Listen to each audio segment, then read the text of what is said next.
মালয়েশিয়ার প্রধানমন্ত্রী আনোয়ার ইব্রাহিমের আমন্ত্রণে বাংলাদেশের প্রধানমন্ত্রী তারেক রহমান ২০২৬ সালের জুনে মালয়েশিয়ায় তার প্রথম আনুষ্ঠানিক রাষ্ট্রীয় সফর করেন। পুত্র জায়ার দুই দেশের সরকার প্রধানের এই শীর্ষ বৈঠকটি শুধু কূটনৈতিক আনুষ্ঠানিকতা নয়, বরং দুই নেতার দীর্ঘ রাজনৈতিক লড়াই, নিপীড়ন ও নাটকীয় পুনরুত্থানের এক ঐতিহাসিক প্রতীকী মুহূর্ত।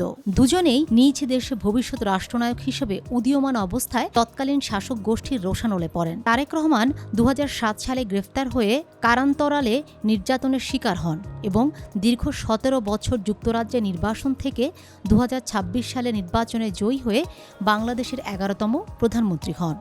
অন্যদিকে আনোয়ার ইব্রাহিমকে ১৯৯৮ সালে ক্ষমতাচ্যুত করে রাজনৈতিক উদ্দেশ্য প্রণোদিত মামলায় ২ দফায় প্রায় ৯ বছর কারাবন্দী ও শারীরিকভাবে নির্যাতন করা হয়, যিনি পরবর্তীতে ২০২২ সালে মালয়েশিয়ার প্রধানমন্ত্রী হন। এই রাজনৈতিক লড়াইয়ে তারেক রহমানের ছোট ভাই আরাফাত রহমান কোকো নির্বাসিত অবস্থায় ২০১৫ সালে এই কুয়ালালামপুরেই মারা যান। যে শহরটি একদা তার ভাইয়ের প্রাণ কেড়ে নিয়েছিল, আজ সেই শহরেই তারেক রহমানকে সর্বোচ্চ রাষ্ট্রীয় সম্মানে বরণ করে নিয়েছে।